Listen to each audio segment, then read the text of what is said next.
Mister Tamil Haasan ನಮಸ್ಕಾರ. ನೀವು mister Tamil Haasan ಅಂತ ಹೆಸರು ಬದಲಾಯಿಸ್ಕೊಳ್ಳಿ ಅಂತ ಹೇಳಿ ಸಾರ್ ಅಂತ ನಮ್ಮ ಮ್ಯೂಸಿಕ್ ಸ್ಕೂಲ್ ಸ್ಟೂಡೆಂಟ್ಸು ನಿಮಗೆ ರಿಕ್ವೆಸ್ಟ್ ಮಾಡಿದ್ದಾರೆ. ಮಿಸ್ಟರ್ ತಮಿಳು ಹಾಸನ್ ನೋಡಿ, ಮಾತು ಮನೆ ಕೆಡಿಸ್ತು, ತೂತು ಒಲೆ ಕೆಡಿಸ್ತು ಅಂತ ನಮ್ಮ ಕಡೆ ಒಂದು ಗಾದೆ ಇದೆ.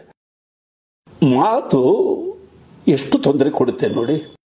ಚೆನ್ನೈನ CM ಸ್ಟಾಲಿನ್ ಅವರು ಇಡೀ ದಕ್ಷಿಣ ಭಾರತವನ್ನ ಒಂದುಗೂಡಿಸಬೇಕು ಅನ್ನುವ ಆಸೆಯನ್ನ ವ್ಯಕ್ತಪಡಿಸ್ತಾ ಇದ್ದಾರೆ, ಕನಸು ಕಟ್ತಿದ್ದಾರೆ. ತೆಂಕಣವನ್ನ ಕಟ್ಟಬೇಕು ಅನ್ನೋದು ಅವರ ಕನಸು. ಅವ್ರ ಕನಸಿಗೆ ನಿಮ್ಮ ಮಾತು ಸಹಾಯ ಮಾಡಬೇಕು.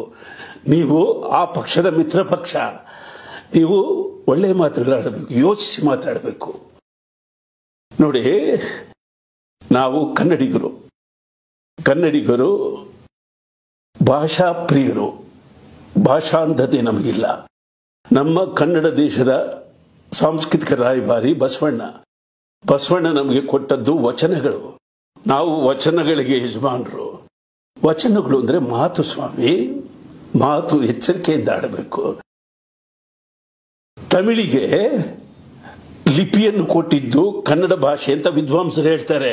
ಅದ್ರ ಬಗ್ಗೆ ಸ್ವಲ್ಪ ವಿಚಾರಿಸಿ ನೋಡಿ.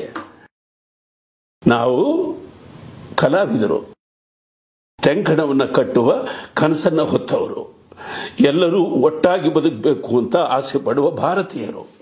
ಅದರಿಂದ ನೀವು ದಯವಿಟ್ಟು ಕ್ಷಮೆ ಕೇಳಿ, ಏನು ತಪ್ಪಿಲ್ಲ. ನೀವು ಕ್ಷಮೆ ಕೇಳಿದ್ರೆ ಕ್ಷಮಾಹಾಸನಾಗ್ತೀರಿ, ಇಲ್ದಿದ್ರೆ ಆಹಾಸನಾಗ್ತೀರಿ. ಆ ಹಾಸನಲ್ಲಿ ಮತಾಂಧತೆ, ಭಾಷಾಂಧತೆ ಅನ್ನುವ ಕೊಳಕು ಬೀಜಗಳಿರುವ ಅನುಮಾನ ಇದೆ.